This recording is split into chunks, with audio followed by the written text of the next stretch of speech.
Great to see you. Yeah, I kind of screwed up a little bit with the live thing. I've been trying to pop in some more things ahead of time, like to share on the window, and I jumped the gun a little bit. Great to see you, Charles Satora. As per usual, you're awfully early, same as you, Tolemykus. Thanks for the quote again. Takes 15,000 casualties to train a Major General. Ferdinand Foch, my gosh.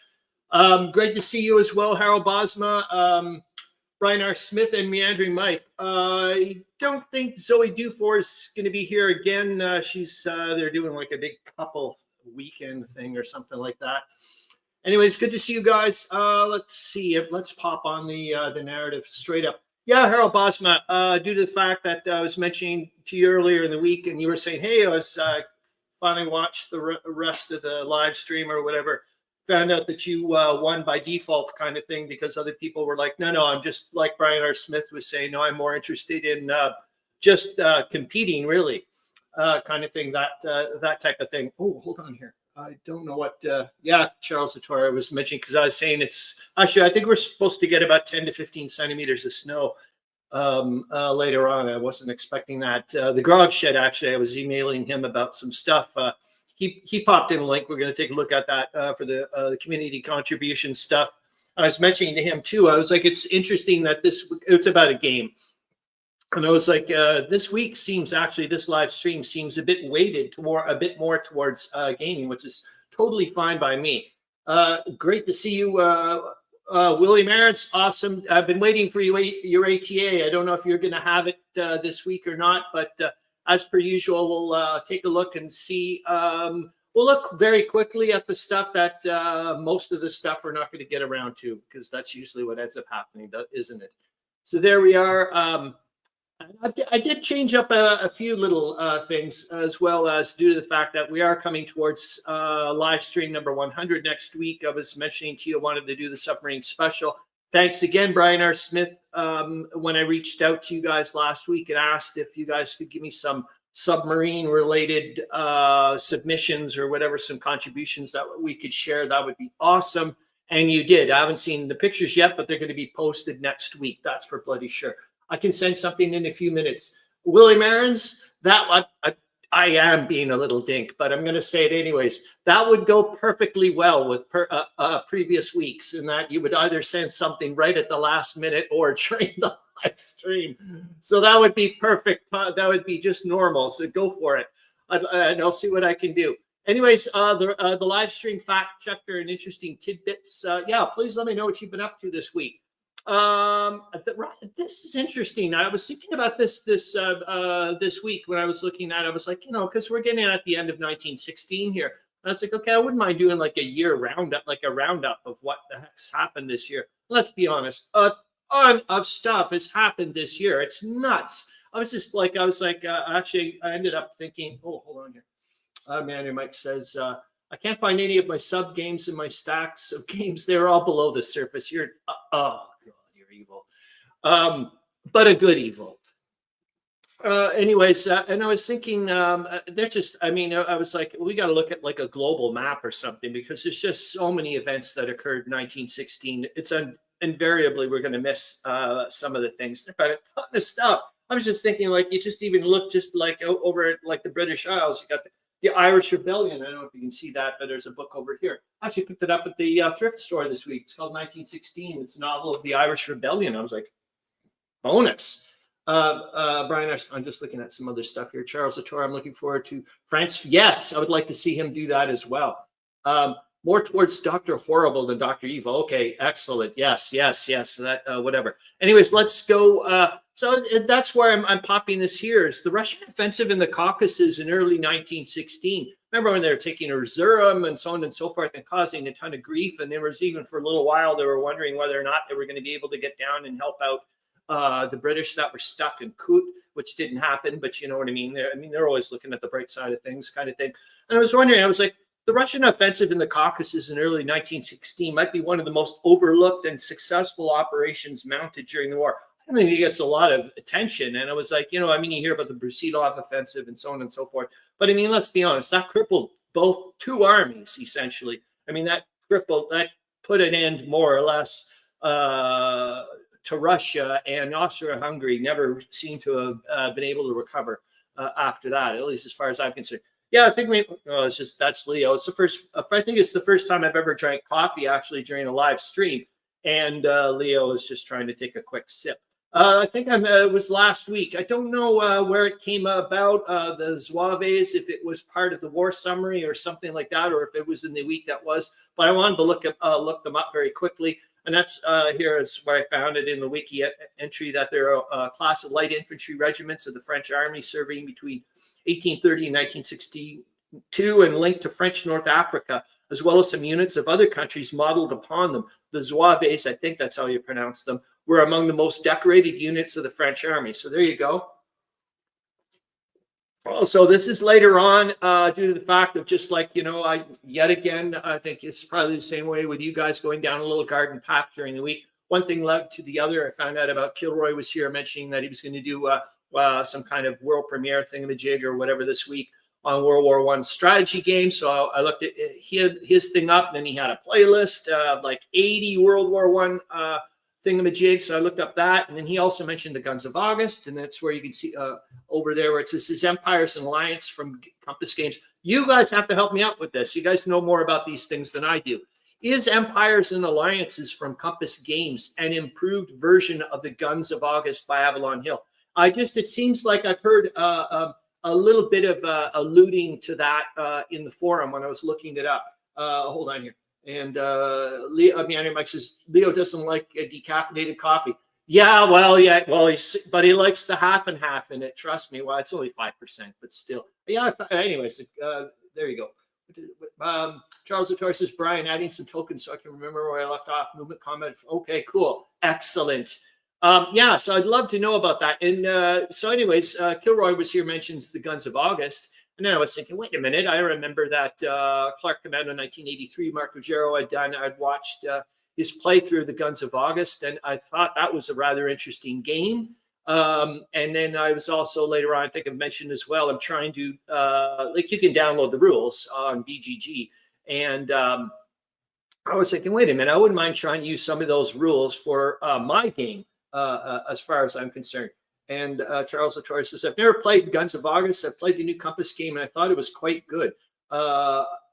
Auctions knocked out Serbia quickly, and the Russians virtually railroaded the poor Austrians. Cool. Okay, so I thought someone in our group had mentioned that they had something about Empires and Alliances. Yeah, maybe I'm starting to think I remember seeing it on your game den. So there you go. I'm also going to tell you about update on which World War I related games people have been played or purchased. I thought maybe I'd add that in now. That would be it. And yeah, Meandering Mike, this is actually from Board Game Bliss. That was the group, that company online store I was mentioning to you on one of your comments there of your video, that when you were looking at your Hollandspiele pickups that you did. Is that, yeah, and I think you were mentioning, Charles Latour, you've got both of them, the Habsburg Eclipse and Ottoman Sunset. I know that Corvinus Wargaming was rather interested in the Ottoman Sunset for sure. Anyways, I picked it up only, I think, after tax and Lord knows what. It's going to be about $70 Canadian. So I thought, okay, that's not too bad.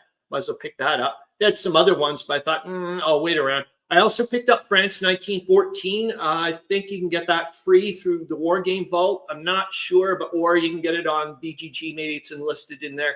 But it's a print and play thing. Like I said, we're going to go through these quickly, hopefully 8 minutes in.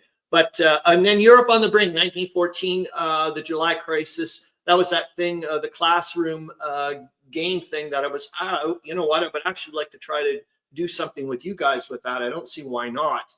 Hold on here. Brian R. Smith says, the Guns of August had many add-on and optional rules over the years. I believe Empires and Alliances incorporates a lot of that to make the game a bit more streamlined. Okay, then. Thanks for letting me know, because part of me is like, yeah, I would assume the Guns of August is probably to get an actual copy, but difficult. Like I said, you can get the online rules and whatnot. But I'm like, maybe it would be an interesting thing to get.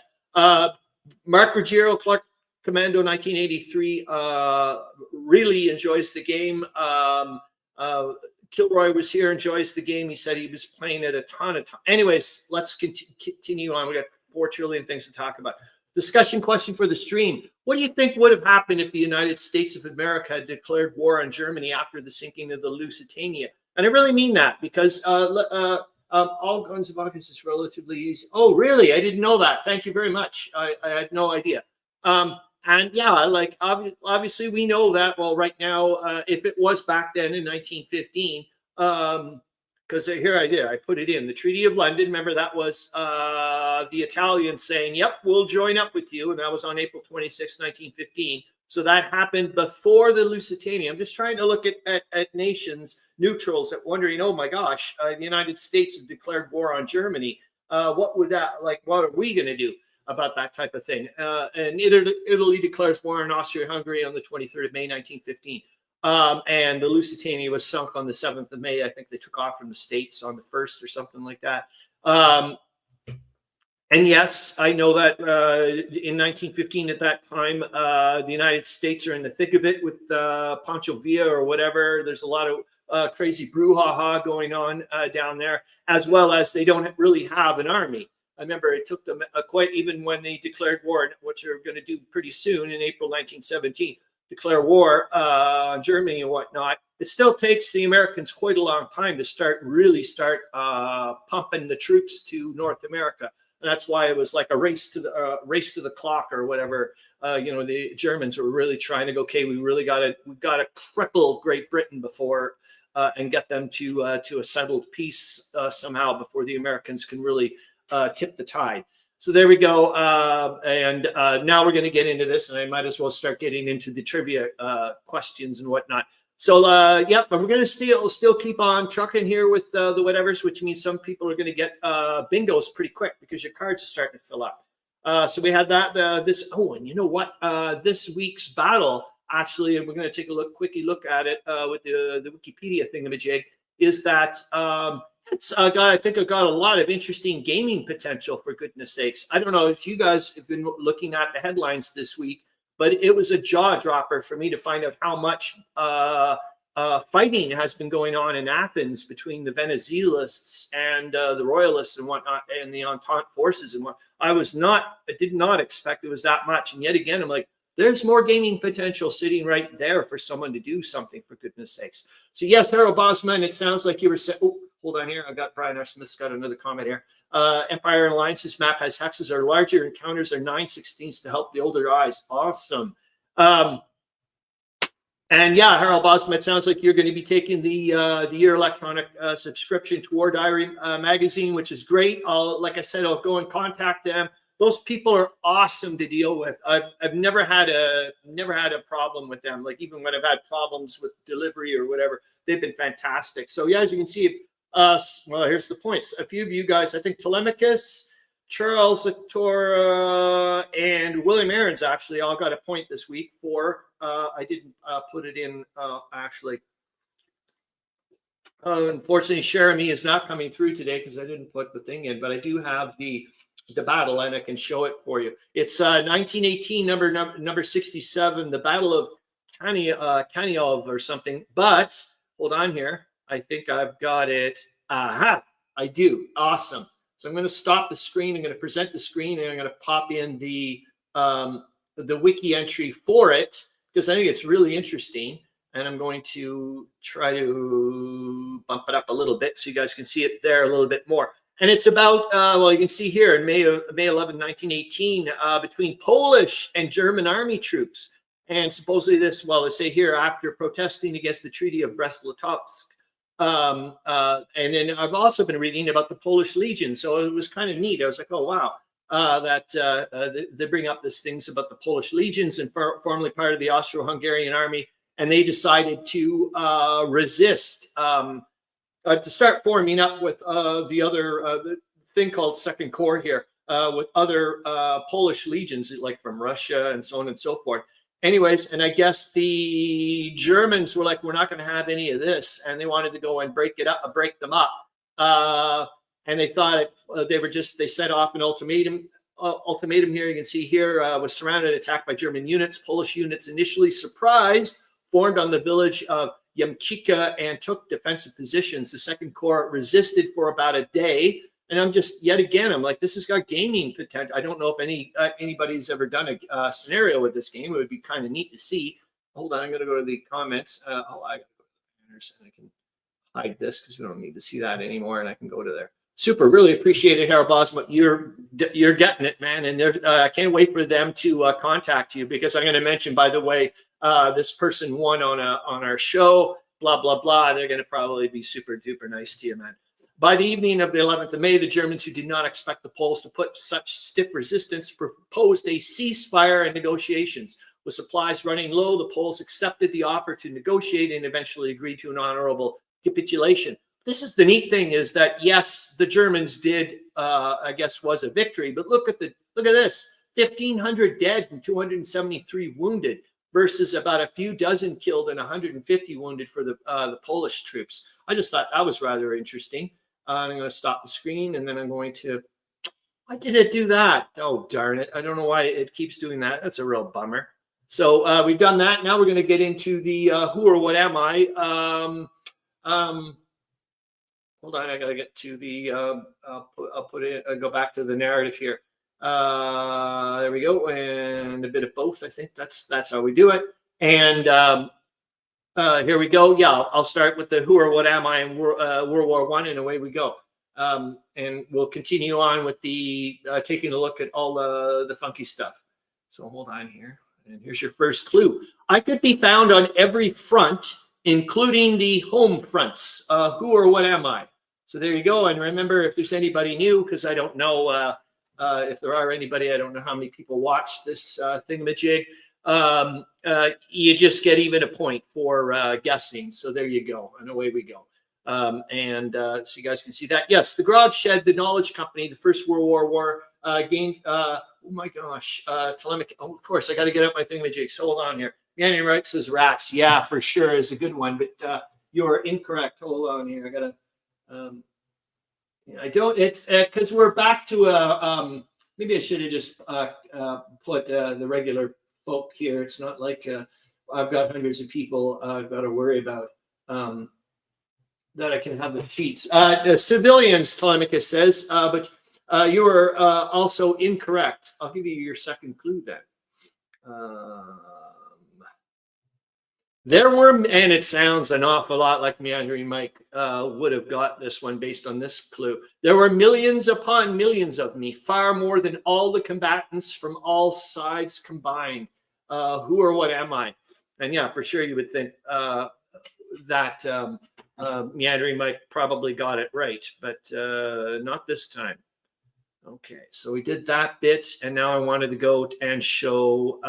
Yeah, we've seen this before, this one before, but this is a game that the Grog Shed. I was like, hey, I don't know if you've seen this, and I was like, yeah, we've talked about it before, but this seems to be like a very game-related thingamajig today. So yeah, next week. Well, we're hopefully going to get to it. We'll start talking about that. So I'm going into the comments to make sure I got the comments. Meandering Mike said, oh gosh, there's lots of them here. Hold on here. Tolemykus says ants. You're getting a point, but you are incorrect. William Aaron says horses. You are also getting a point, but you are also incorrect. Hold on here. And Meandering Mike says flies, an excellent one, that's for sure, but you are incorrect. Tolemykus says, I'm assuming bullets, and you are incorrect. Brian R. Smith says, refugees. Gosh, you guys are, I just love, like, you know what I mean? Because my mind goes off and like seeing where you can see things. Yes, Tolemykus, we got it. There. Boy, you guys are just like me, misspelling things like there's no tomorrow. But you are incorrect, Brian R. Smith, but you're getting a point. And Harro Bosma, you're all the round 3 winner. You're also getting a point, but you are incorrect with lice. And I'll give you your third clue. First, I could get away with almost anything, but the higher-ups tried to put a stop to it. Who or what am I? Anyways, this is as you guys have known this game before, you've seen it before, this monstrously expensive game, 4 to 5,600 counters dealing with the map. Oh my God. But do these things really exist? Like, I'm just like, part of me is like this, does anybody actually has ever seen a real, I don't know about this one, but has anybody actually seen a real video of these games? I'm like, I don't know. Tolemykus says death. Oh my gosh, for sure. Like you should win just by default for that one, but you are incorrect. And I'll pop in another banner, another clue. Hold on here. I was essential to the well-being and morale of both soldiers and civilians. Who am I? Meandering Mike says trench tourists. That's one way of putting it, eh? Oh my God! Actually, it'll be neat. Hopefully, we'll get to it. It's more of a nod for myself and Brian R. Smith. One of the articles. Oh, Brian R. Smith, excellent cigarettes, but you are incorrect. That's a real good one, especially the way they viewed cigarettes back then. Okay, so hold on. I'm going to stop the screen. I'm going to get back to present the screen, share the screen. I don't know why I keep thinking, all these times that. I'm always gonna run out of stuff. Hold on here. You guys are driving me nuts. Hold on here for a sec. Is this it? No, it's the narrative. Okay, we're back. Excellent. Oh my gosh, Tolemykus, well done. I like yours, but you are incorrect. Tolemykus says prostitutes. You are incorrect. Charles Torres says deserters. I like it, but you are incorrect. Hold on. Oh, maybe I don't think I was being too weird. Meandering Mike. Oh, jeepers, jumping, man. You were close. William, and so are you, William Ernst, with food rations, but you are also incorrect. Harro Bosma says vodka, and you are incorrect. And I'll give you another one. Maybe this one will get you. I think so. And I don't know if that's if I'm pronouncing it properly. Brian R. Smith could probably help me out. Marine de guerre sent me to soldiers who were unable to contact their loved ones. Who am I? Harro Bosma says condoms. You're incorrect, but you're getting a point. And yeah, that was a big thing, actually. It was neat to see when I was looking up sexually transmitted infections, like various whatevers. Tolemykus, you know what? I'm going to give you the points. It's postcards to the front, Meandering Mike. Oh, you're so close. I'm going to give Tolemykus it's letters. Eventually, it wasn't just love letters, but the mail, William Ernst. You know what? I'm just going to give you all guys all some points. Why not? 1, 2, 3, 4, 5, 6. There you go. You're getting some points there, William Ernst. 2, 3. Yeah. So there it is. Yeah, I'll give you the last one, I think, or the second. Oh, no, it is the last one. Was homesickness was a recurring theme to the ones soldiers often did about me. So yeah, the Marine de guerre sent me to soldiers who were unable to contact their loved ones. Yeah, it was, and eventually at first they thought it was a pretty good idea. And then I guess some people were thinking, oh my God, it's immoral. This is almost like flirtation and whatnot, and whatever. So they put an end to it. But obviously, it must have been nice for some people that didn't have, you know what I mean, like some kind of connection. But yet again, it was, yeah. So that's what I went in with letters because I just saw a lot of stuff lately about that type of thing, and I was like, why not? We'll do something a little bit different. I've been doing people quite a bit. So we're going to hide that, and we're going to get back to this. So here you go. Thank you very much, everybody, for what you did. Popped it in there. Yeah, so for next week, I was kind of hoping, because of the 100th live stream, you guys could have some recommendations for us about Great War-related books, games, movies, related sources and sites. If you guys can share them with us, that would be awesome. I'd really, really appreciate that.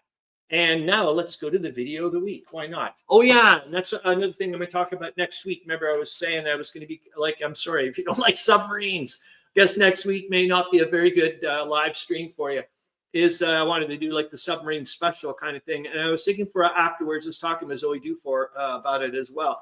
There's one of the videos of the week I was looking at, it's about submarines and whatnot, but it's 24 or 25 minutes long. And I was like, that's ridiculous. I'm not going to pop in a huge amount of that for an hour-long show. But I was like, wait a minute. What I'll do is we'll have a special after hours. So next week's after hours won't be the war summary. It'll be the 25-minute video to watch on this submarine. I don't want to give away anything yet, but it's pretty darn interesting. So I was thinking if anybody wants to watch it with me next week after the hour-long show, that's what I'm going to be doing for the after hours. So let me go and grab the video for this link here so we can watch this. Man, I've seen some interesting videos that I want to.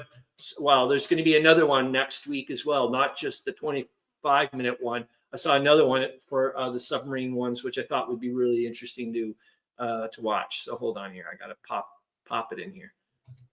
Yeah, I want to get into the. I certainly would like to get towards the Guns of August a little bit. Talk a little bit more about that game. And now that you guys have sent me down the Empires and Alliances road, this is like, this is rather interesting. Okay, hold on here. I got to present the screen for the video thing. And I think I mentioned what the. Well, I'll just let you guys know very quickly. I got to get rid of me here. Hold on here. I'm just going to tell you. I think I already had mentioned what it was. No, it's in the narrative. Hold on here. So it was the first one we're going to see is King Albert's cavalry. So it'll be the Belgian cavalry, keeping fit for the time when their service will be required to drive the Hun invader out of Belgium. The cavalry are seen in action, galloping uphill and across open country. And the second one is going to be the Russian advance, one of the towns where the Russians have driven back the German invader. Peasants are seen returning to their ruined homes with what remains of their personal effects. And the Carpathians pass down devastated street while two British men point. Ruined buildings are seen and shot of children playing outside another ruined building. So here we go. Let me go to the thingamajig because I'm not on the... There, and you guys can see that. Excellent.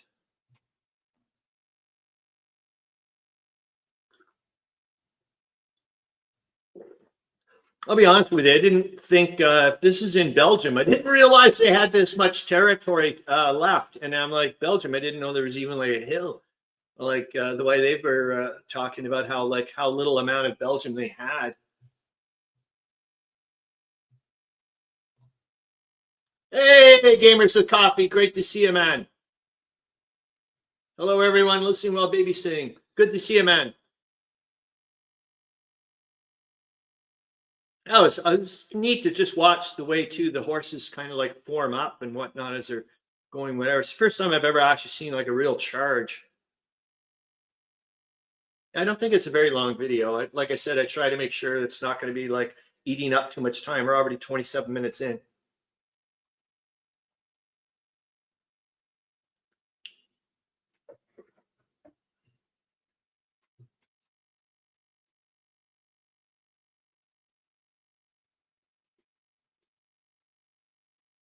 I'll be honest with you, the road looks pretty good compared to what I'm used to hearing about, the road conditions and whatnot. That looks pretty half decent.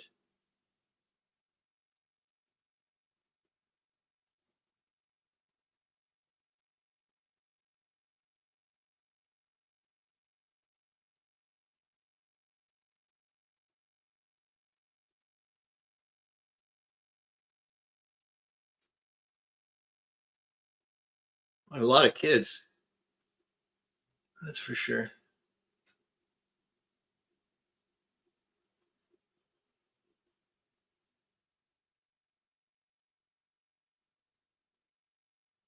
I think that's it. Yep. All right. So I can stop the screen.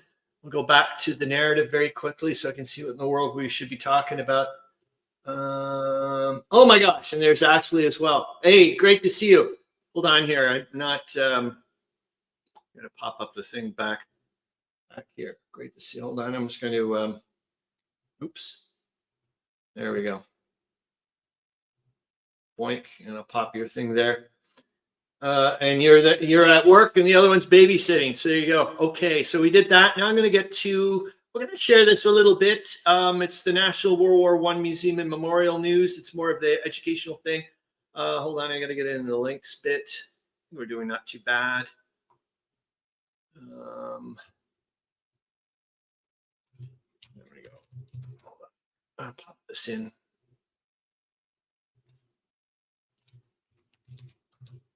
Yeah, I hope next week goes well with all the submarine stuff. I'm gonna get right into it, to be honest with you. Boink. There we go. right, I'll get rid of me again. Make it a little bit bigger. So yeah, this time I did, and you know what sucks is I'm like, yeah, no kidding. It's pretty much this. So I just wanted, like I said, to show what's coming up for the World War One National World War One Museum and Memorial. It's coming up. There was one here that is, so here's this month's. I did copy and paste this picture. Remember last month's picture was it was just this little tiny bit. I'm like, no kidding. It was kind of like some kind of fish, porcelain fish pour thing. I don't know why there was, but anyways, I was kind of like, this is a bit of a dud mystery picture. I always want something a bit more intriguing. It was like a highly decorative ceramic fish container. I was like, yeah, whatever. Okay, so we got that there. I did want to show this, which is, oh my God, it's later on this afternoon. So I'm glad I did actually mention it, because I would have been screwed. Hold on here. And I'm going to have to show a little bit of my, yeah, that's okay. I don't think you're going to see anything weird. No, I was just looking because you're going to end up seeing my email account. I'm like, yeah, I don't think they'll see anything weird. So I think we're all right. So Brian R. Smith says, the first World War I series is still in development and about 1.5 years away. Their website estimates pricing to be between three to 425 British pounds, out of reach for this Canadian. I know. And it's, I mean, I'll be honest with you, Brian R. Smith, as if I would be, probably, I wouldn't even play it. It's more like just some kind of crazy, thing to have, whatever. But I mean, not like, oh boy, I'm glad I have, like, oh, look at me, I have it, but more like a curiosity's sake. So yeah, this afternoon today is gonna. This is he's been doing an ongoing thing, Stephen Miller, about his trip there. So I'll be doing that. Also, this is the other thing I wanted to show you guys right now, is that it's 25% off all the memberships right now to join the World War I Historical Association if you're interested. So I'm going to stop the screen now for a bit there because I want to take a look and see what else I wanted to babble on about. Well, yes, this guy here, I wanted to do a little shout out. And now we're going to get towards, I think, kind of like the Guns of August a little bit. I'm really not too bad for 32 minutes in. So this is somebody I did want to mention last week on YouTube. And it was, I think, due to the fact that this is, am I wrong about this? You're going to have to let me know, Harro Bosma, if you're still around. If this is no, I don't think this is the game that you have. But somebody, anyways, I saw this game, someone playing this game. The Comrade Snake, the poor guy's only got 186 subscribers, for goodness sakes. So give him some love. I'll have to pop them in the sources and links, but it just didn't do. Charles Latour says, I got 2 packages coming today, mostly minis, 2 games, both from, and Meandering Mike says, this is also time of the year to support BGG. If you do that, yes, I certainly do that. Well, this is great because I feel like a millionaire. I can like throw around BGG money like there's no tomorrow. Things I could never do in real life. So I don't think this is the game you have. No, it isn't. But I don't even know how I found this out. But this person's got this video out for Italia 1917-1918, A Farewell to Arms. So I wanted to mention that. And that Comrade Snake here with hardly any subscribers. And he looks like it would be nice if you guys could show him some love. So there you go. And like I said, I'll pop him in the sources and links. Now let's take a look and see what I'm supposed to continue talking. Oh yeah, we're going to go now to the Kilroy was here thingamajig, and then we can start going off into taking a look at the Guns of August a little tiny bit, which I hope will be good. Hold on here. I just got to pop it in the thing here. So yeah, Kilroy was here, mentions that he's got, there we go. Awesome.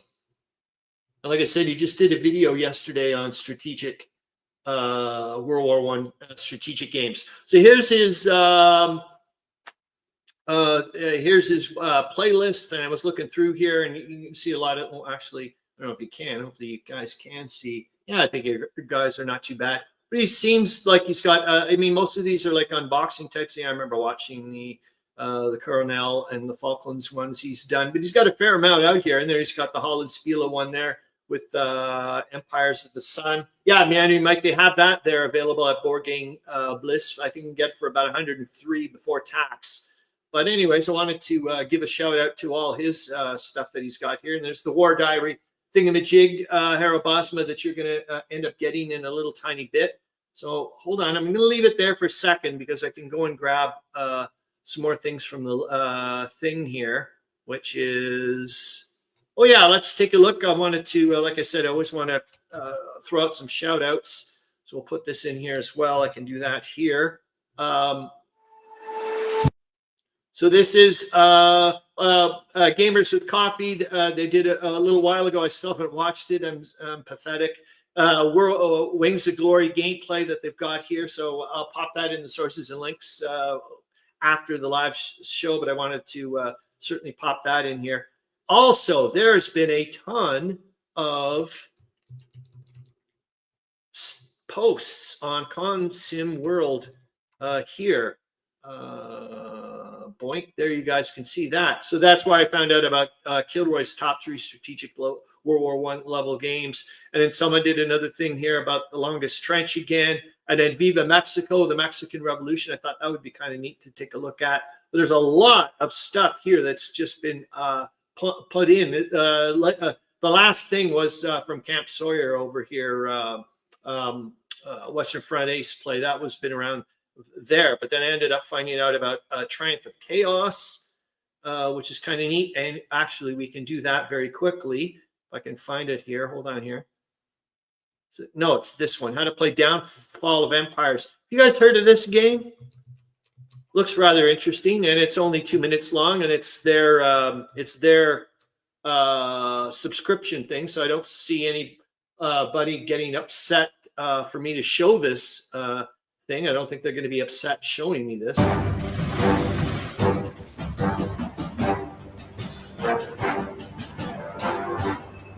Looks pretty interesting, like nice and simple. They said it's like the simple version of Paths to Glory, which I've not played.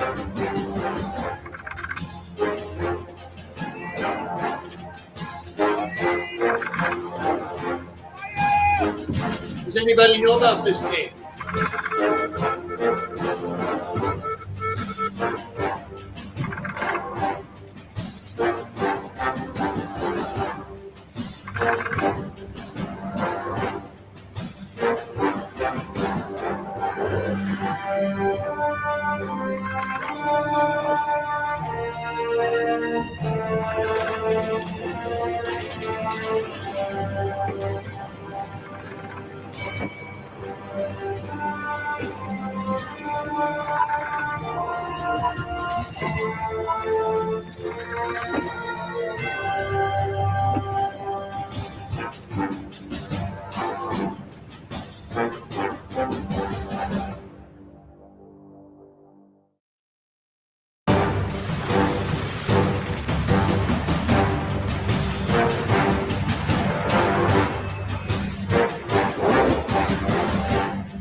Well, if you do Meandering, Mike, it would be neat to see being unboxed.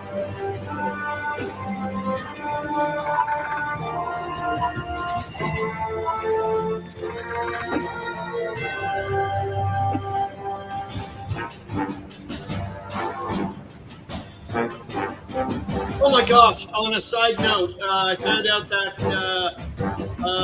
Wings for the Baron has gone up a notch. The 2500 yeah, good for release, to re-release at some point. Gosh, oh gosh, I would really like to have a copy of that. Let me tell you. I'm going to stop this. Good, we've done that. Let me go back to presenting the screen a little bit so we can see what I'm supposed to be talking about. All right, so we did that. I did the Comrade with Snake. I did that. Oh yeah, let's go into some of the articles I wanted to take a look at first. And I hope this isn't too self-indulgent, but it's lots of times, like I said, about going through the Globe newspaper during the week. It's difficult some days to stick it down. I mean, I've got other things to do. It's like, well, why don't you just pop all the articles on? I'm like, well, I've got other stuff to do. So I try to stick it down to four articles a day. But some days it's like, holy smokes, there's some really cool stuff. So let me take a look at some of the pictures. Yeah, I popped them in as articles. You know, it sucks. I wish WNN was here because he would have helped us with this dude in a minute, which I'm going to present so you can see it. So we're just going to go through the articles very quickly. Excuse me, I think I can do it. Is that? Yep, there we go. So Lloyd George accepts the task of forming the new ministry. As you know, if you've been following this week, is that Asquith resigned and whatnot, and Lloyd George is going to be the new bit. But there's this guy here, Bonar Law, and I don't know anything about it. I'd like to find out more about it. And I was kind of hoping that WNN would give me a super quick little bit here. Let's go on to the next article a little bit here. This is yet again more about the chain about Lloyd George becoming the new premier and whatnot. So there you go. I'm not going to get into it, but it was just a big. They're saying this is going to be a big change, and I thought, okay, I wouldn't mind reading up a little bit. This is the thing I was mentioning about. I'll just put it into the normal thing. So this is actually more for Brian R. Smith and myself. I've been seeing these ads week in, week out lately about trying to get Canadians to come down to Florida during the winter, which I thought was kind of funny because I don't know about you guys, but there's a thing called snowbirds here where like a bunch of retiree or older type people thing here. Harro Bosma says, that game looks really interesting. Yes, it does. And I think it would look nice on your big giant white table, to be honest with you. Is this here that so I just thought it was ironic that even over 100 years ago, they're trying to entice Canadians to come down to Florida, because this is what happens every year. A bunch of Canadians go and actually live in Florida during the cold months and then come back up. Oh, it's monstrous. So I just thought this was kind of neat. I just wanted to pop that article in here. Like I said, it's maybe somewhat self-indulgent, but oh well. And that Brian R. Smith says, there you go. Awesome. So the foe wants all his colonies back. That was just another thing I wanted to pop in here this week. I just thought it was rather interesting that Germany's mentioning here. A dispatch says that the war aims of the German radicals. What an interesting name for a party, for goodness sakes. Have been set forth by Professor Karl Duremann, leader of the Radical Party in the Reichstag, as follows: We don't reject annexations, and our rulers believe them necessary from a military or economic point of view. We cannot permit the Entente to declare an economic war against us after the present war. We must get back all our colonies. Germany must be assured of her right to exist independently and develop as she chooses. I remember that was a big thing with Cameroon trying to stay up north, which fell this year, 1916. Well, that was one of the things that the Germans have been trying quite a bit, is just to retain territory, almost like possession is 9/10 the law or whatever. And knowing that, it's like, wow, what do you think they're doing in Germany, East Africa, for goodness sakes? This one, another one as well. I just thought it was kind of like a bit, I don't know how you want to put it, a bit cold in the sense, like, here it is, 26 women killed in the munitions smash.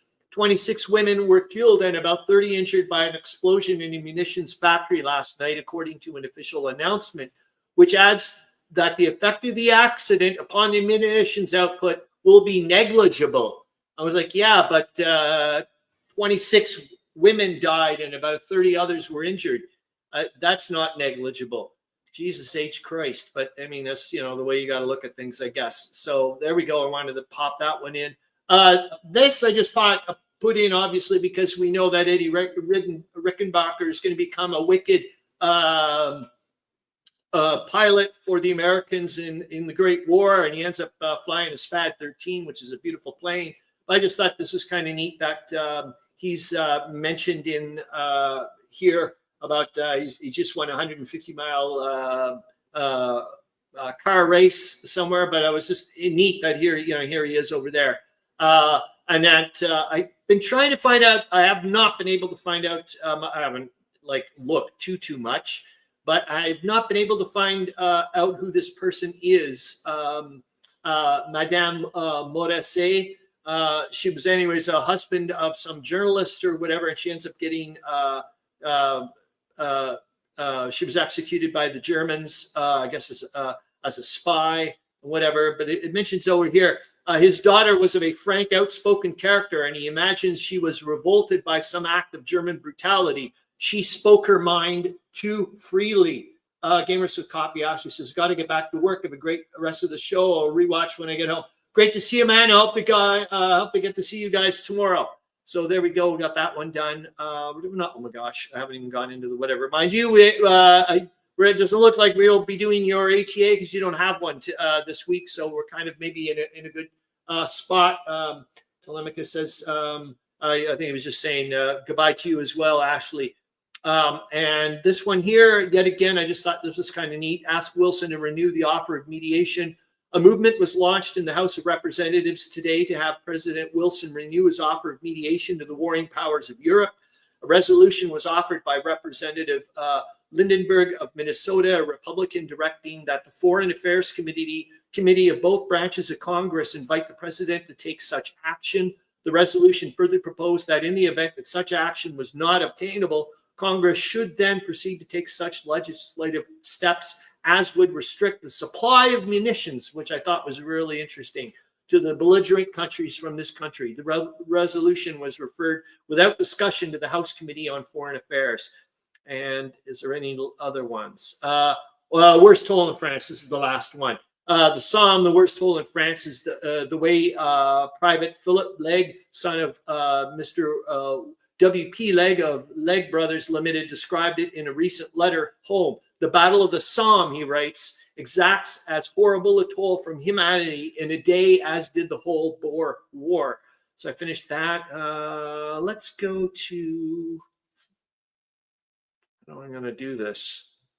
I want to go to, I'm going to, yeah, let's, so this is yet again about, you guys will obviously know a lot more about these things than I do. Let's go to the present. And then we're going to go very quickly to the week that was, but I wanted to get a little bit towards the Guns of August. So here's the general. I've got this magazine upstairs, and it's got, you guys would know a lot about this stuff. I'm really absolutely stunned at, here, I'm going to actually view, I think I'll switch the, there, so you guys can see it. So here's all the various articles that they had on the Guns of August just in this magazine for the general. They must have done this a lot for their games. I was like, wow, I was really surprised at how much information you could get.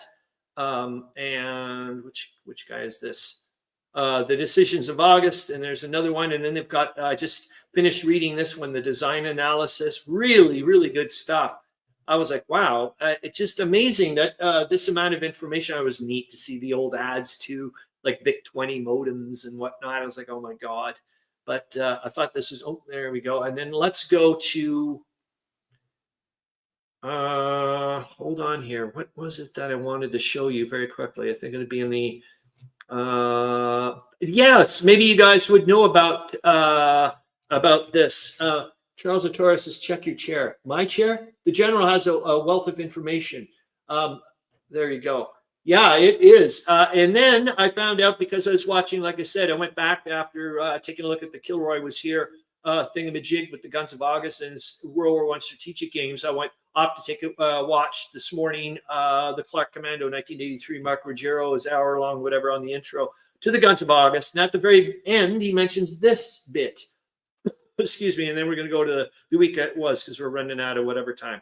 But remember, for next week, try to send me some stuff about, or get it ready for next week so you can put it in the comments. Recommendations for books, games, movies, resource sites, whatever game related, Great War related. So you can share it with us. That would be awesome. Is this thing here, guys? Oh, you little. Thank you, William Aarons. If it could fit it in, I doubt it, but don't worry, we'll figure out something. Hey, what's going on here? Why is it not doing this? Is it not going to show it to me? Ah, there we go. Present the screen. Is the so he mentions this. You guys probably know about this. There's only 9 issues. Battle Plan, war game. I ended up just picking up this guy this morning, issue number 5. I don't know why it's doing this funky business here. Brian R. Smith says, BGG has a lot of content files on the Guns of August page. Yes, it does. Certainly does. I was really darn happy about that. If it's not good, yes, excellent. Yes, William Aarons, that's exactly what we're going to do. So you know what? I'm going to pop this here for now. I'm going to stop that because we're going to go to that in a minute because we're down to 9 minutes and we'll go off to, yeah, I think I did pretty darn good. Let's just take one final quickie look at well, we got to go there anyways, is the narrative thingamajig. What did I wanted to go? Oh yeah, of course, this was the Battle Plan magazine. So there you go. I already had it in here. Was this here. I just thought I wanted to actually show you the, there it is. Yeah, I wanted to show you this, all this stuff that's in here. And this one was kind of neat. It also had Roger McGowan's artwork article. The 2 ones for me, obviously, was the Guns of August. I wanted to take a look at that. There's a mega variant. Mark Ruggiero mentions it, Clark Commander 1983. And then there's also a thing here about historical research, why and how. But anyways, like I said, I got it on War Game Vault, which is another great resource. I'm just going to take a quickie look. I think I did pretty darn good. Yeah, the history guide, Great War playlist. I'll put it in maybe in the sources and links again, but you can find him on YouTube. He sounds very much like an old school, like American radio reporter. But he's got his Great War playlist. It's got a lot of obscure topics, which I thought was really neat. Actually, he's got one coming up. Well, he did have it, but it's coming up this week, December 13th. So it'll be our Friday, which I think is one of the worst avalanches in recorded history. It wipes out, I think, like 200 Austro-Hungarian troops. Yeah, it was called the White Friday, which is ironic because it was actually, I know, when he mentioned December 13th, I was like, that's not a Friday. That would have been a Wednesday. But anyways, he also corrects it there. Yeah, we're not going to get into that, but there was the other things I wanted to take a look at. Across the Piave, I'm still looking into that. I was thought, you know what, rather than just hopping from week to week, but with the BGG games of the week, why not do a little bit more until I exhaust or whatever. I want to look at this game a little bit more. I've got it set up anyways right now. It's interesting because each hex is only 3 kilometers. My goodness. Oh my God. William Aaron says, I apologize. My wife caught another virus after she removed from COVID, which had drained me this week. William Aaron's, man, never in a trillion years. I'm so grateful for, like I said, man, it's like icing on the cake whenever you give me something to share. So no worries, man. But thank you for letting me know. I have no idea. Oh, yeah, back to the Piave thing. Yeah, each hex is 3 kilometers, man. That's 7 times less. They're like, I mean, that's 7 to make up, roughly 7 to make one Der Weltkrieg hex. That's crazy business. Okay, let's go to the week that was, and we'll start from there. The week that was December 1st to the 7th of December, 1916. Noble Knight wants $60 for Piave. You know what, Meandering Mike, I'm just going to say it's like, well, I know the way you are. You're a collector anyway, so you will probably end up thinking of getting it. Is the mechanisms. I really am just starting to look at. I've never played a chit pull game as well, and it's got 2 different forms of chit pulls. One you got to put in the cup, and another one you don't, or something. I don't know. And Charles Torres is wishing you guys well. Obviously, a bit more for your wife since she's the one sick. Here we go. December 1st, Russians driven off Rukiba and Kurlibaba Heights in the Carpathians. The Romanians retired southeast from Kapelung. Oh, my God. I'll tell you, man, it's not looking good for Romania this week. Severe fighting south of Pitești. Romanian government moves to Iasi. Vicenza is bombed. Greeks attack the Allied troops in Athens. Surrender reported of sons of Ali Dinar, the last sultan of Darfur, and now that's more or less organized resistance is now ended. So the Senussi campaign is probably, that's the end of that. Mr. Lloyd George declares his inability to remain in the government, and that's why I said I'm kind of lamenting WNN's not here. December 2nd, continued Russian offensive in the Carpathians. Heavy fighting at Cernavoda in the Dobruja with serious enemy pressure towards Bucharest. Serbians carry strong Bulgarian positions north of Gunishta.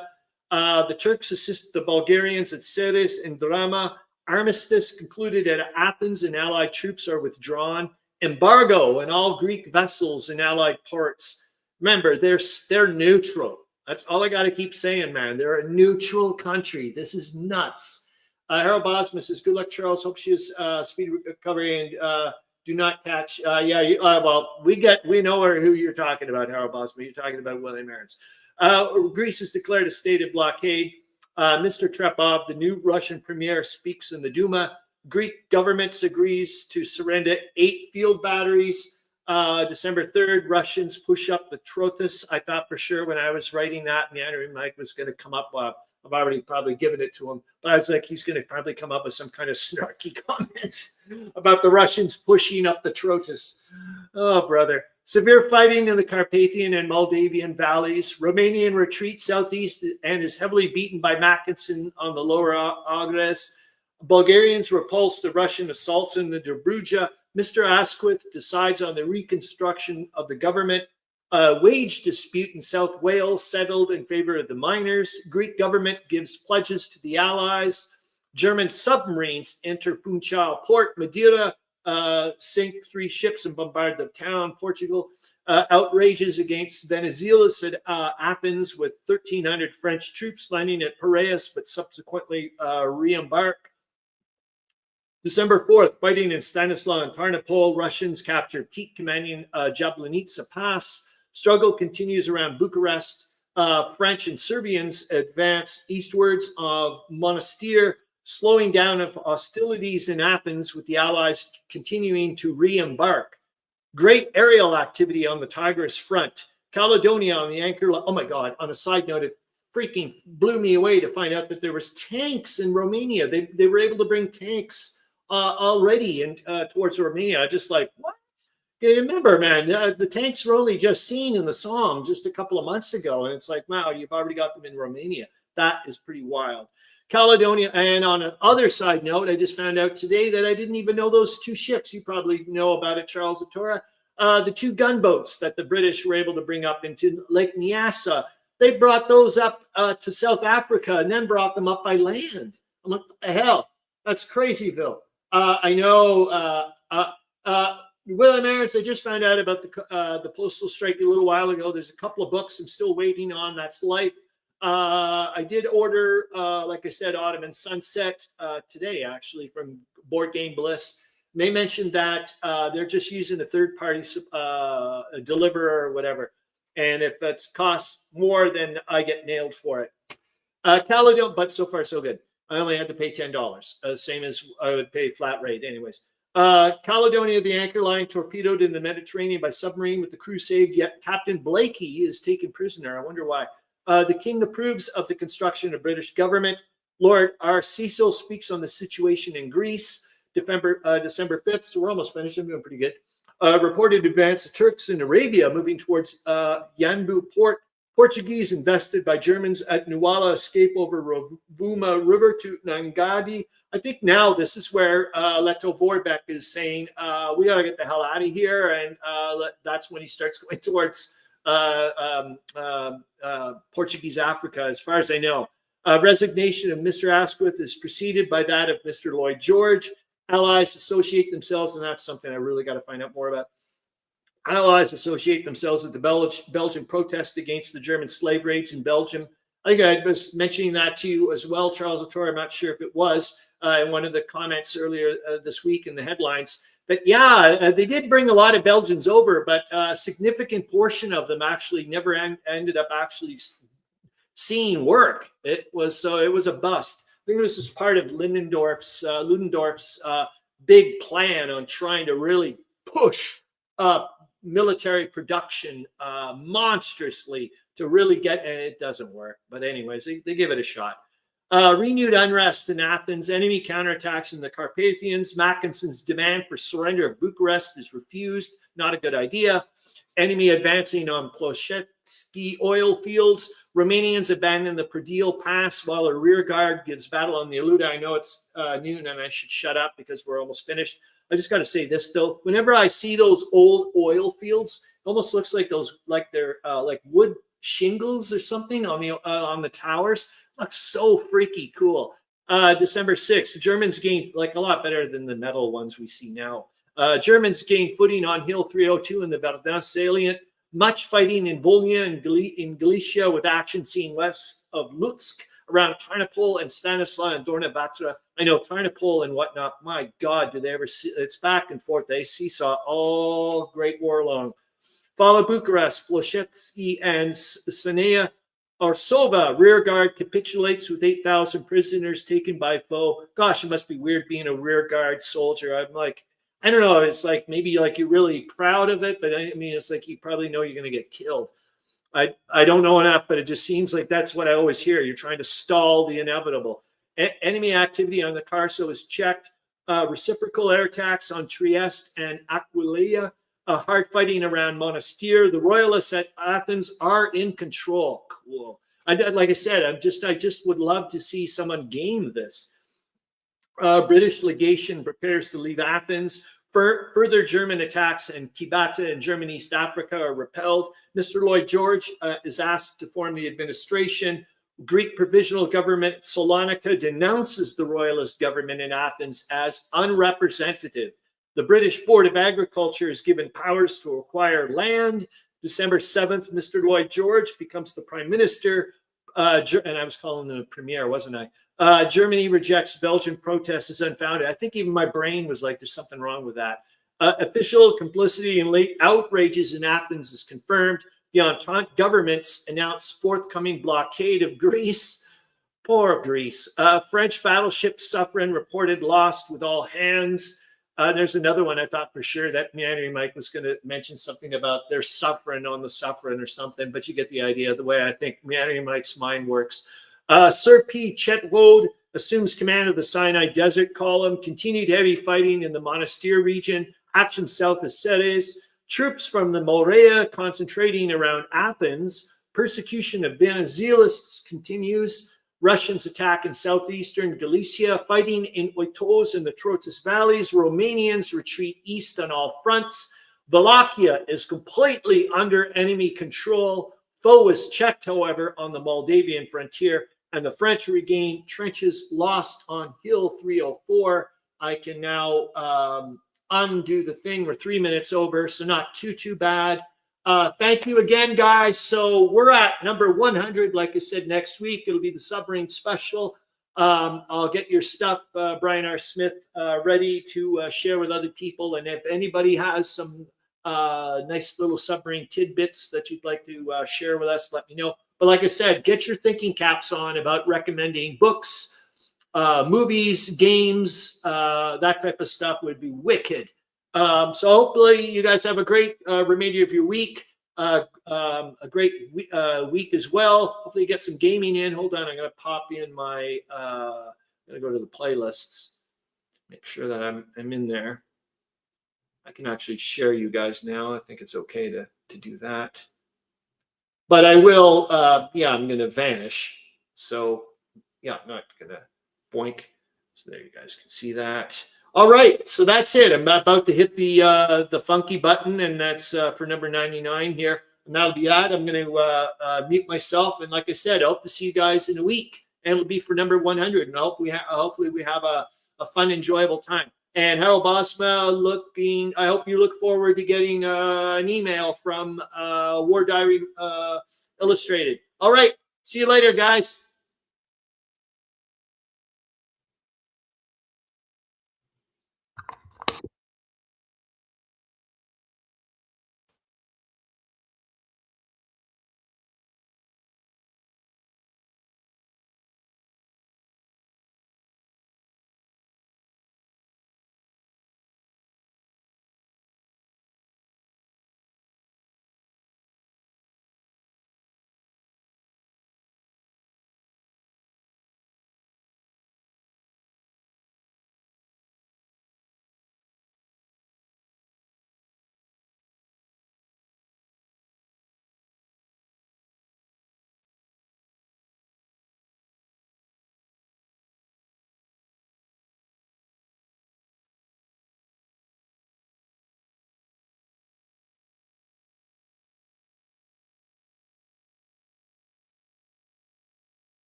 All right, let's try this again. I wonder what happened. Hold on here. I could have sworn it has the auto, whatever. Anyways, let's get back to it. Let's present. I'm going to stay on to make sure that. Also share this. Also share the audio tab. I've got that in. All right. I'm going to share it. Okay. Now you guys let me know. I'm going to turn off my microphone. That should help, I hope. Keepers jumping. Okay, let's see. So I'm going to turn off my microphone and you guys are going to let me know.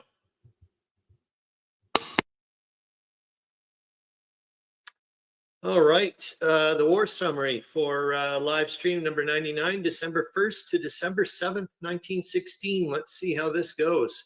I'll just say this as well. It's the first time I've not read them all. I think I only read the first 2 days. So it's going to be interesting to go. Yeah, I left them at work and I don't know if I'm going back. I don't want to get it done tonight.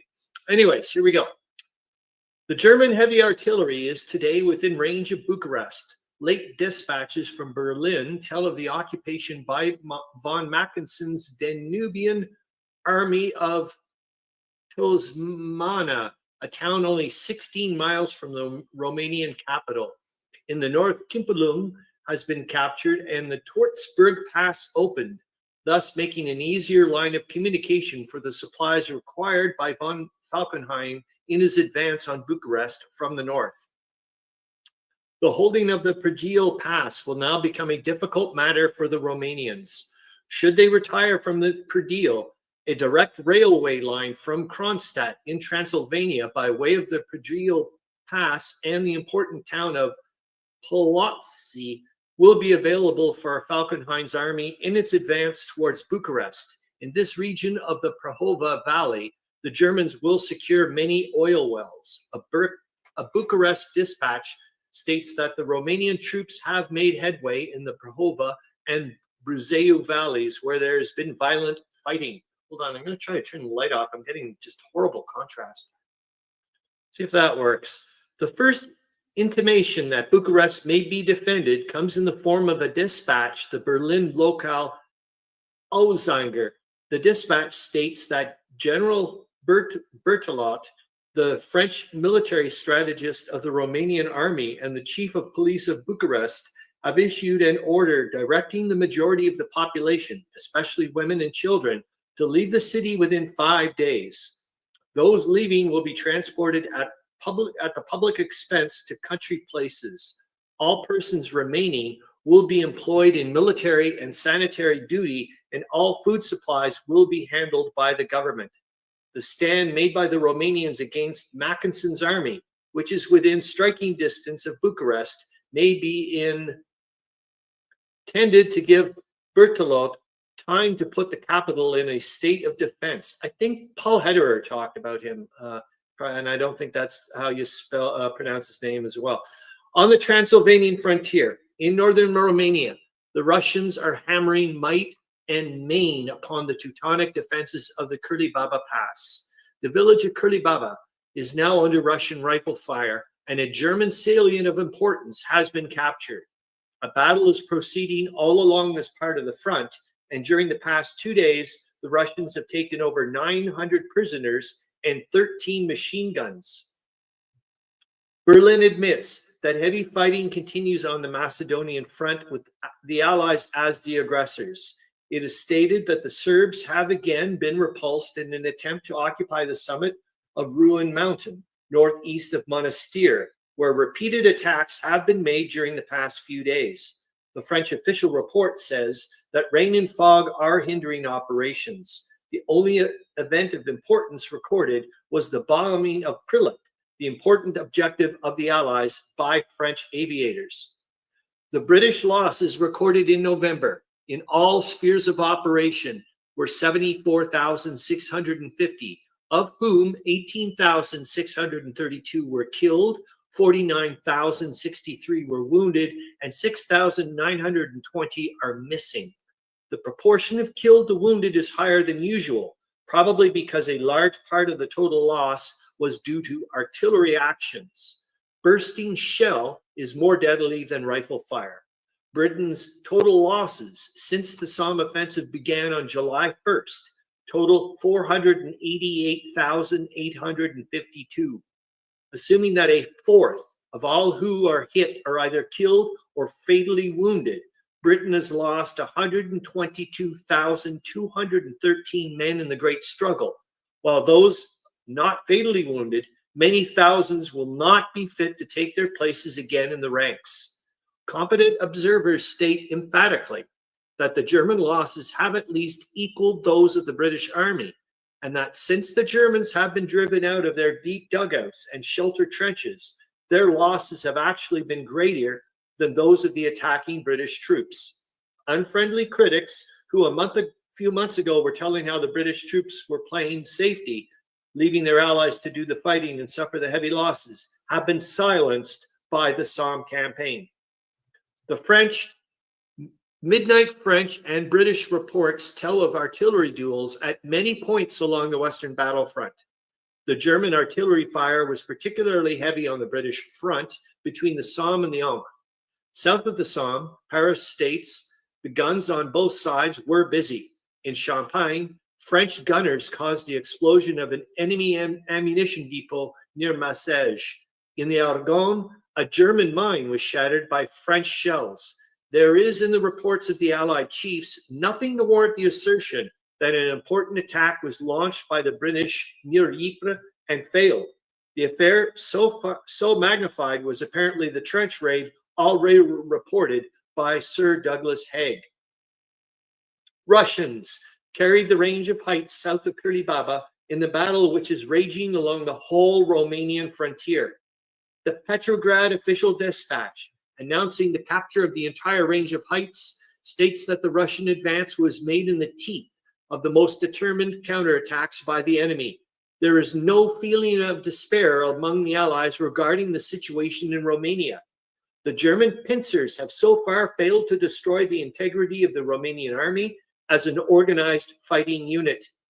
In France, there is a strong belief that Romania will escape the disaster that seemed to be impending when von Falkenhayn and von Malkinson launched their second concerted movements against the heart of the country. So much will depend in the next few days on the success of Russian operations designed to arrest the blow struck at her neighbor and ally. All that is now clear from the dispatches to hand at a later hour is that Russia is pouring in men to the aid of Romania, and that fighting is stubborn and continues along the extended line held by Russian and Romanian troops, including Volhynia and Galicia. Russian reinforcements are continually arriving in the Carpathians and in eastern Transylvania, according to a Berlin wireless dispatch received in London. From the same source, it is intimated that the fighting continues with stubbornness along a front of nearly 250 miles. Berlin claims progress for German troops in Wallachia and the failure of the Allied Russo-Romanian attacks in the Dobruja region. Repeated assaults were made by the Russian and Romanian armies against the enemy's left wing. Tanks being employed against the German positions. Tanks in Romania. Romanian reports admit the evacuation of Kipolo following infantry actions and its occupation by the enemy, thus opening up the Tortsburg Pass to von Falkenhayn's supply trains. The Romanians also announced their steady withdrawal along the Dubovița Valley, in which they met with fierce attacks from invading forces. About 70 miles northwest of Bucharest, there Picicli, on the railway to the capital, violent engagements were fought between the Romanians and the invaders, which resulted in the capture by the Romanians of several hundred of the enemy, together with 10 machine guns and a quantity of war material.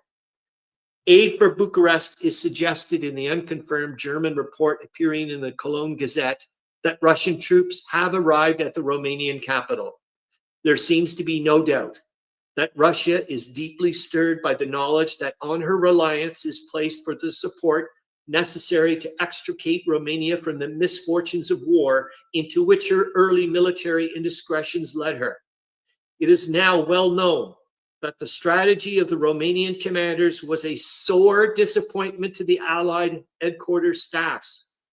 To gratify sentimental desires, Romania plunged into the Transylvania campaign against the protests of her best friends. In doing so, she caused alarm to the Magyars and drew upon her the concentrated resources of Germany.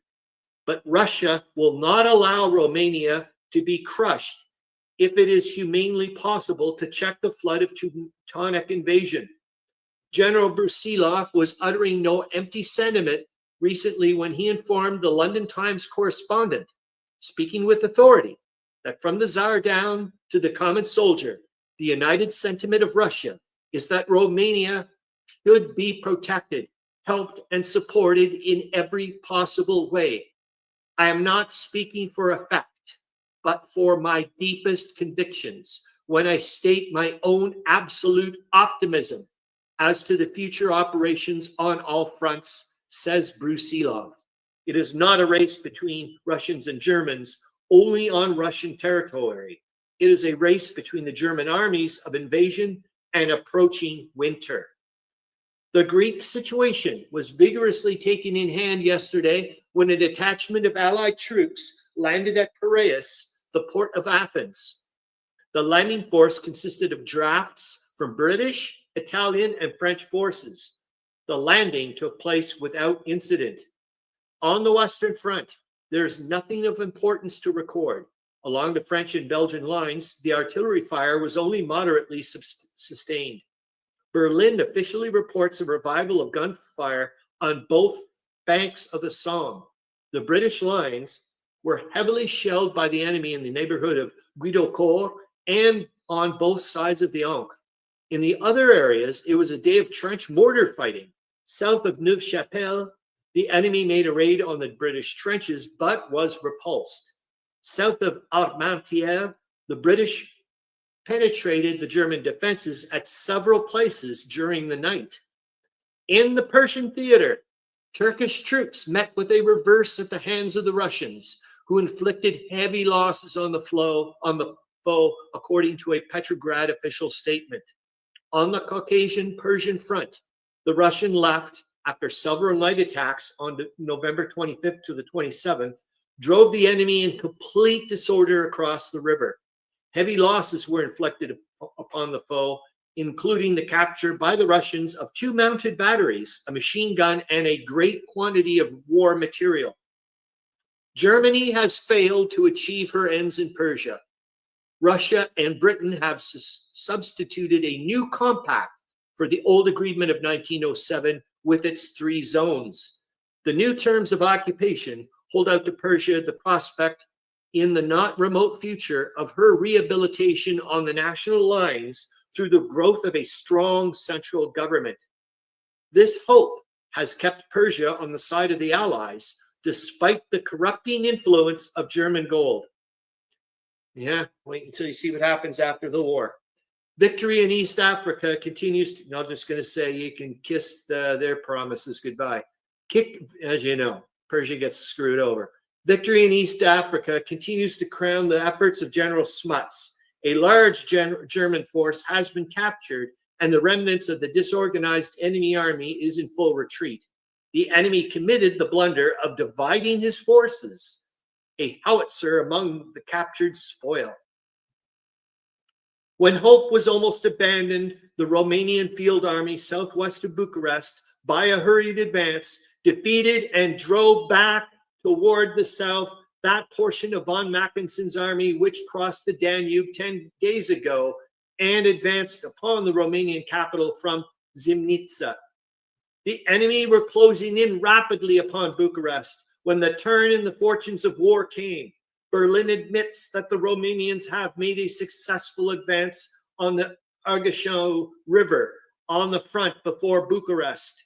The official report of the Romanian War Office is more specific. It states that at a point near Dragniceti, 34 miles southwest of Bucharest, a Turkish division under Mackensen's command was defeated, while the main body of the German-Bulgarian army was met and driven back. to the south from a point 11 miles south of Bucharest. Many prisoners and much war material not yet enumerated were taken. Petrograd gives fuller particulars. It states that with the assistance of Russian troops, which have arrived to take part in the defense of the city, operations south of Bucharest are developing successfully.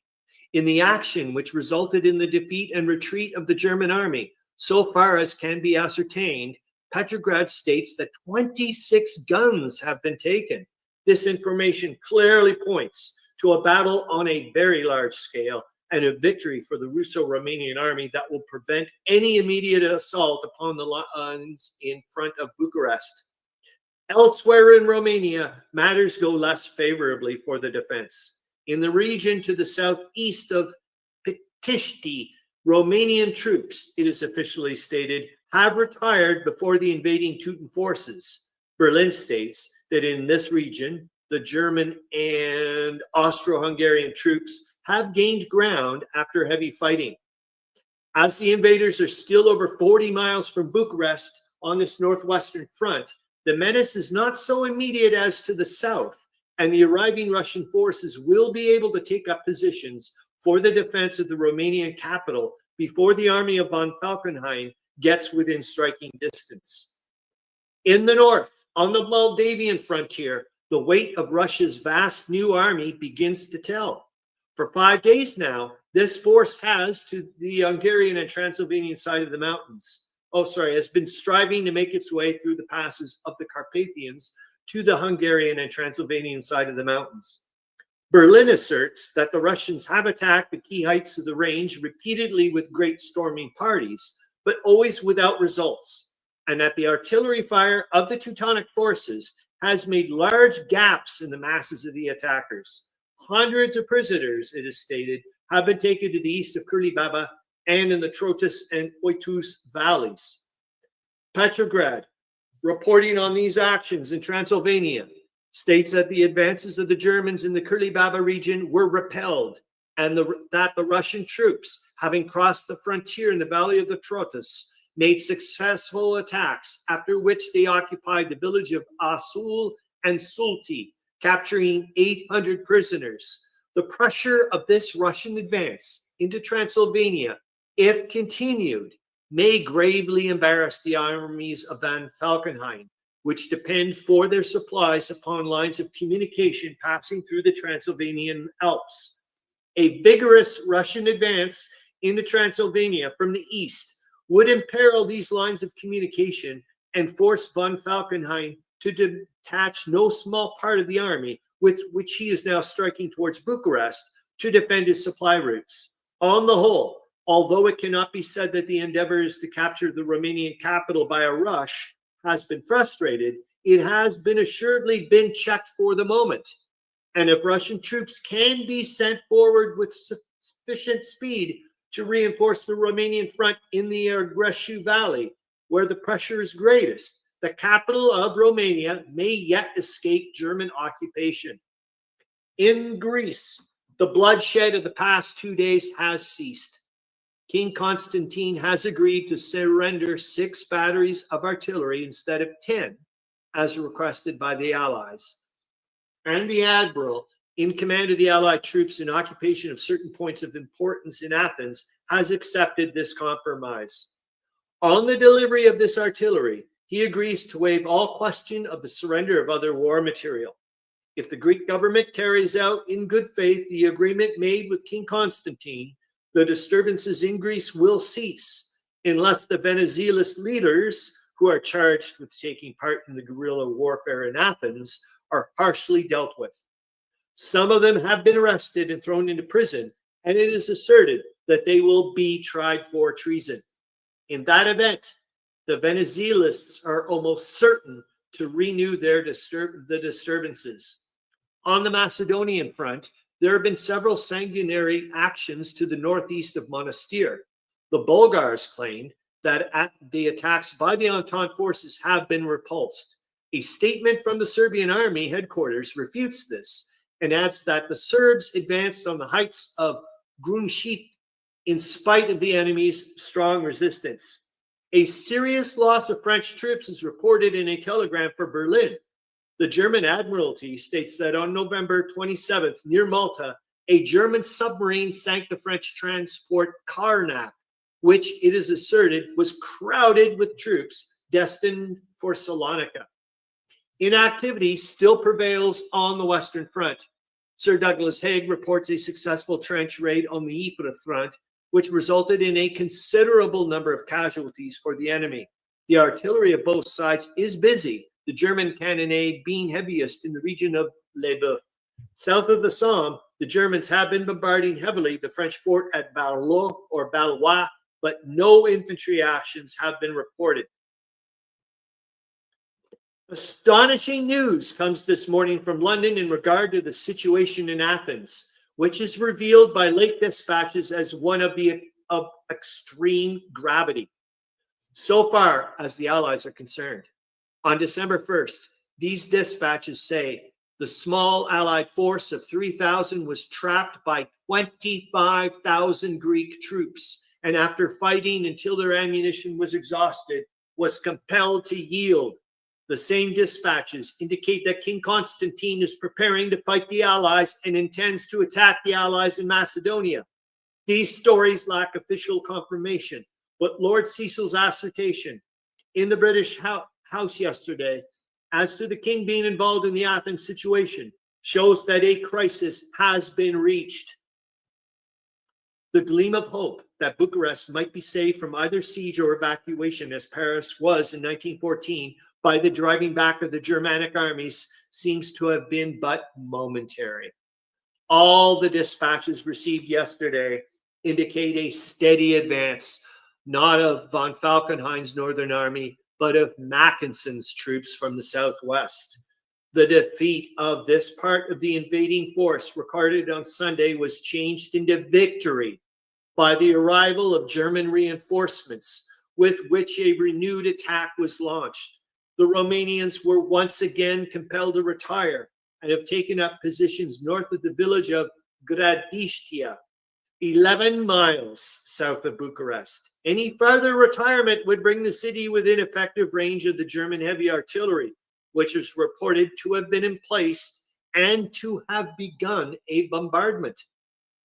The Russian and British censors have permitted the publication of a report from the southern Russian front that Bucharest is to be evacuated to spare the city the horrors of bombardment. The temporary capital of Romania, Jassy, is far from the scene of hostilities, and unless Bucharest is of real military value, there seems to be no sufficient reason for courting the destruction of the city by defending it. The forts are armed in part with 8-inch howitzers, but they are but toys compared with the 12 and 15-inch guns the enemy has at command. It is stated that at most, a most elaborate system of earthworks and connecting trenches have been constructed recently, but these new defensive lines require 300,000 men to hold them, and the French and Russian strategists who are conducting the Romanian defense will hardly consent to the risk of so great an army within a fortified area that may be surrounded by the enemy and put under siege. On the whole, the evacuation of Bucharest seems to be the more probable course of Allied strategy. The news from the Northwest Front is far from reassuring. The Romanians have been driven in upon the capital by Falkenhayn's troops and have evacuated the important towns of Târgoviște and the railway center of Titu. The drive here is headed towards Ploiești, the chief oil refinery center of Romania. The Berlin report claims the capture on Sunday of 8,000 men and of booty of incalculable value, including 35 cannon and 13 locomotives, as well as much rolling stock. Von Mackinson has been appointed to the Supreme Germanic Command in Romania with the object of securing unity of action. A Serbian official report announces the capture of an entire series of powerfully fortified Bulgarian positions north of Gruniști on the Monastir front. The Bulgars are fleeing to the north. They left a large number of dead on the field of battle and many prisoners and much war material, including 5 field guns with their caissons and many machine guns in the hands of the Serbs. The total number of guns is taken by the Serbs since the offensive began is 79. That the Bulgars and Germans have been forced to realign a portion of their front east of the Cerna is admitted by Berlin, but it is added that the alteration of a part of our position there has no influence upon the strokes in Romania, which are delivered in the effort to obtain a decision. Still, Sarai and his army of many nations will peg away at their part of the big job. General Mudd appears to be in supreme command on the Western Front. There are practically no infantry operations, save an occasional trench raid, and the efforts of the 4 million men in and behind the trenches are directed for the most part to keeping themselves and their powder dry. The artillery along the Somme is reported by Paris to be markedly active, as it is north of Verdun. The British report states that except for artillery and trench mortar fire, there were no events of importance on the front yesterday. A report from Rome on the operations of General Cadorna's army on the Carso announces a marked increase in artillery activity on both sides. There have been encounters between the patrols, and there has also been much aerial activity. There are all symptoms of a renewal of infantry operations before long on a large scale. Russian activity continues in the wooded Carpathians and to the south of Transylvania, where Berlin admits that the attacking Slavs have made slight progress in the Trotus Valley on the Transylvanian side of the mountains. Still farther south, it is asserted, a height recently lost by the Austro-Germans has been recaptured. Unofficial dispatches assert that over 100,000 Russians have already joined the Romanian forces in Wallachia, and that the Russian drive in the Trotus Valley on the Moldavian front is a serious attempt to place a large army in the rear of von Falkenhayn's troops and cut their lines of communication. Since the occupation by the Germans of the railway running from Romania to Hungary by way of Orsova and the opening of the Danube to Germany and Bulgar shipping, von Falkenhayn's northern lines of communications do not appear to be important. The occupation by the Russians of eastern and southern Transylvania would not make up for the loss of the Wallachia plain with its great stores of grain and stocks of oil. The resignation, this is monster, isn't it? The resignation of Mr. Asquith and of his followers in the coalition cabinet, and the accession to power of a war ministry in which Bonar Law and Lloyd George will be the most conspicuous figures, may have a very great influence on the course of the war. Darn right it does. There's no need here and now to discuss the matters in dispute between Mr. Asquith and the dissatisfied members of his ministry, particularly Mr. Lloyd George.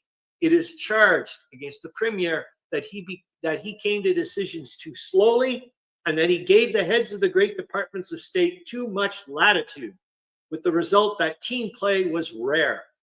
Welsh ardor and impetuosity failed to rush the slow-moving Yorkshireman who was at the helm. And finally, Mr. Lloyd George, feeling that, despite his best efforts as war minister, matters were not going well, made a demand that a small war council be formed, from which the Premier himself should be excluded.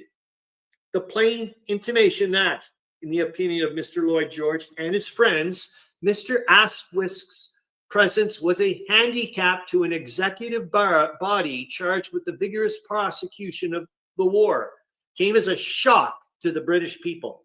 They had been gravely dissatisfied with the management of the Admiralty by Mr. Balfour, and with the remarkable and perhaps unwise patience shown by Lord Grey in his dealings as foreign minister with the King of Greece.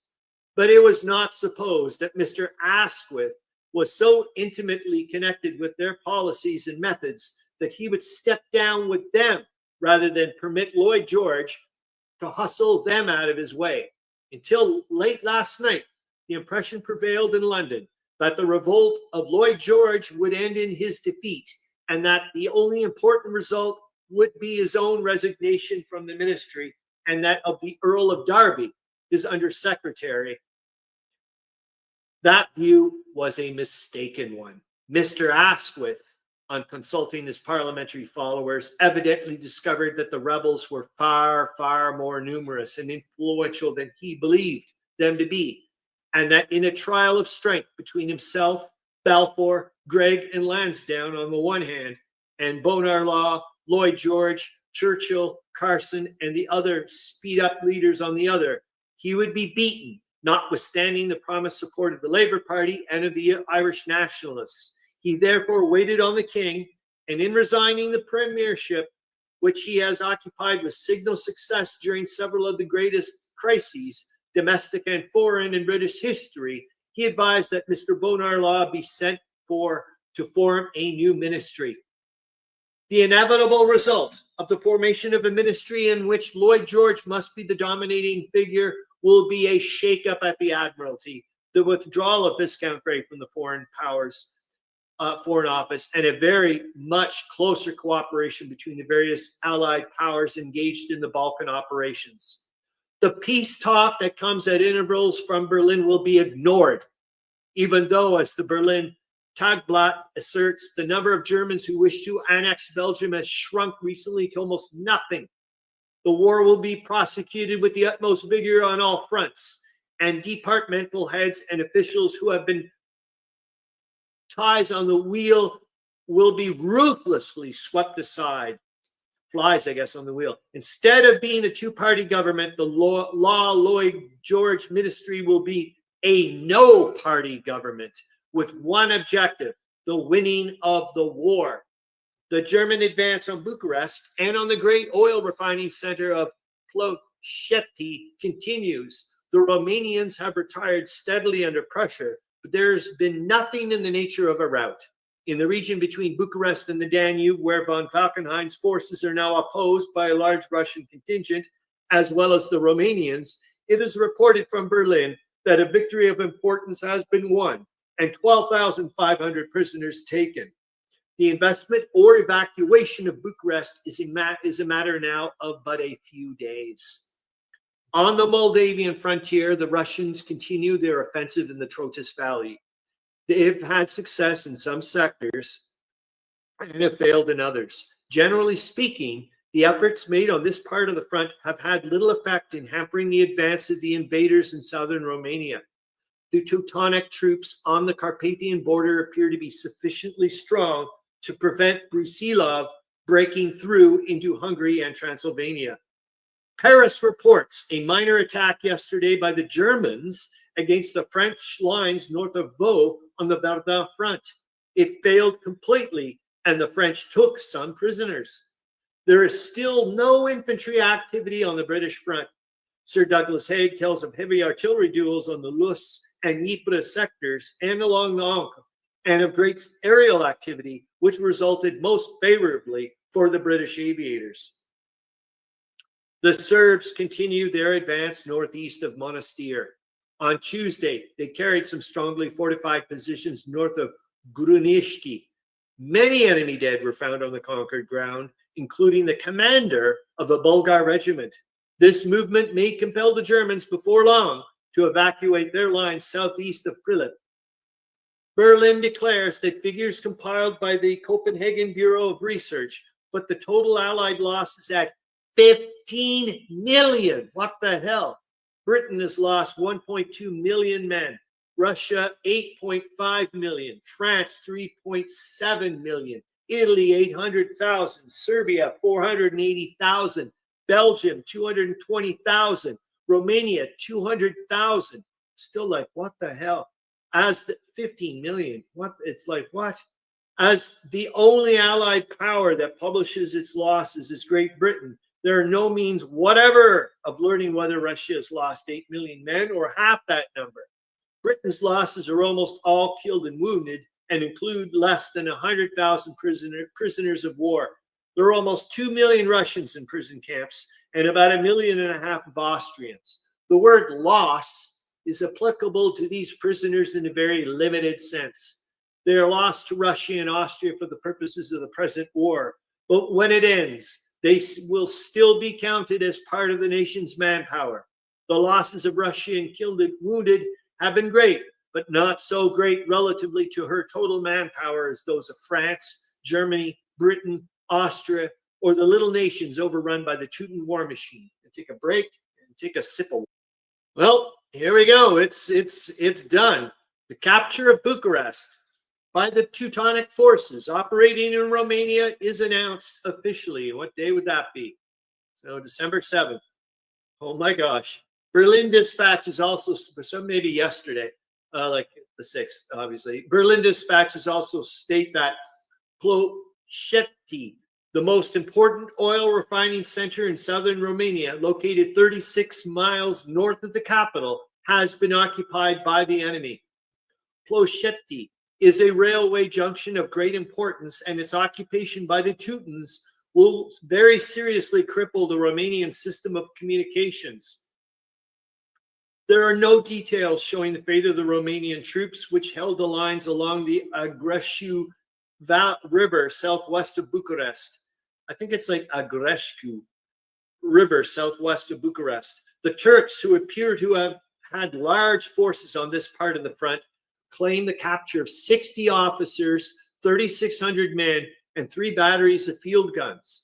The bulk of the Romanians and Russians in the vicinity of the capital doubtless retired to the eastward, including that part of the Dobruja, the Romanian territory south of the Danube, overrun shortly after the opening of hostilities. The enemy now holds almost half the area of the country, or about 25,000 square miles. The departments occupied in Western Wallachia are rich in grain, oil, and coal, and the majority of Romania's 7.5 million people live in them. Bucharest, with a population of 345,000, Ploiești with 57,376, and Craiova with 51,877 are the principal cities held by the Germans. Iași, Galați, and Braila, the chief centers of Moldavia, are in no immediate danger.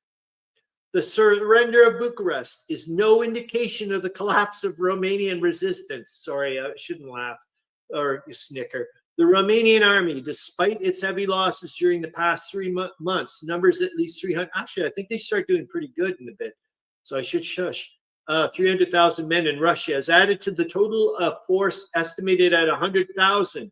Besides taking over a considerable part of the Romanian battlefront in the Carpathians. Remember, they were saying they were just more or less lack of weapons and ammunition, like, shells and stuff. So if you could get the Romanians that, they would do a much better job. Anyways, I'll shut up about that. I'll stop editorializing or ad-libbing. From Iași, the temporary capital on the frontiers of Bessarabia, to which there is not the remotest possibility of von Mackensen's army penetrating, the government of the people in the occupied territory is a most unhappy one. For the Germans will strip it of cereals, live animals, oils, hides, and everything of value that can be removed, but the fertile soil of Wallachia is the country's chief asset, and it will remain. To the restoration of Romania, as of Serbia and Belgium, the Allied powers are pledged. The sufferings of the Romanians are not likely to be prolonged, for the Allies' outrun of munitions, with which the captured territory will be reconquered, now begins to assume proportions that the Teutons cannot hope to equal. The Premier of Italy stated yesterday that in the country alone, there are 21 establishments making war supplies. The firm expectation of speedy deliverance will nerve the Romanian people to further effort, while the effective and now coming from Russia will make the Germans in their advance eastward from Bucharest move carefully. Already Brusilov's troops have crossed the Carpathians by the Guiamis and Oitus passes and are attacking the Germans with success on Transylvanian soil. Berlin admits that in the Trotus Valley, the Russians have forced the defending troops back to their second-line positions, but claims that in the Oitus Pass, the Slavs have made no progress. The fact that the Russians have been attacking day after day for over a week proves that their attempt to get at the German lines of communication in the Valley of the Upper Alt is a real one. Now that Bucharest has been evacuated, this movement, which was intended to lessen the pressure upon the army defending that city, may not be continued, and defensive lines may be taken up in the Carpathians and across Moldavia from the mountains to the Black Sea, north of Constanza until spring. A few days ago, it was announced from Constantinople that the Russians and Romanians were digging in a short distance north of the Constanza-Chernovoda railway across the front from the Black Sea to the Danube. They will almost certainly extend their lines from the Danube to the mountains by way of the Buzău Valley and thus provide a barrier against a Teuton advance into Moldavia. Third last paragraph. Yep. A strictly defensive winter campaign in the Danubian sphere of operations will have an important bearing on the course of events in Macedonia. The pro-German element in Athens hopes that a German army will be sent to southern Macedonia and Albania to open up communications with Greece and force the Allies to abandon their attempt to reconquer Serbia. The Bulgars, smarting under the loss of Monastir, are likely to make efforts to recapture the city as soon as they can detach from the Danubian front a sufficient number of men to warrant a general attack on Sorei's army. Meanwhile, the Serbs continue their advance along the heights to the northeast of Monastir, inflicting heavy losses on the Bulgars in every engagement. The French artillery attached to the Serb army is an important factor in these successful operations. A flicker of success before the darkness of final defeat has attended an attack by a force of 2,000 Germans and natives upon a Portuguese redoubt in German East Africa near the Portuguese border. After standing siege for 8 days, the Portuguese troops succeeded in escaping from the position. On the Western Front, here we go. An old acquaintance reappears. The Germans on the Verdun front west of the Meuse yesterday, after intense artillery preparation, attacked a salient in the French lines on the eastern slope of Hill 304. They were received with a violent fire from machine guns and were able to gain a footing only in some advanced trench elements. The British report tells of a successful trench raid by British troops southeast of Neuville-Saint-Vaast and of heavy shelling by the enemy on the Ancre front, especially at Oucourt-l'Abbé and the Moquet farm. On the French Somme front, there was also a heavy bombardment in which French and German gunners were alike active. The Belgian report states that in the north, on the Yasser, there were artillery activity. These general bombardments are likely to be followed by infantry engagements. And that's it. And next week is hopefully LiveStream 100, the submarine special, and it's going to be a special after hours, actually. Hope to see you next week. I hope this went well. Bye.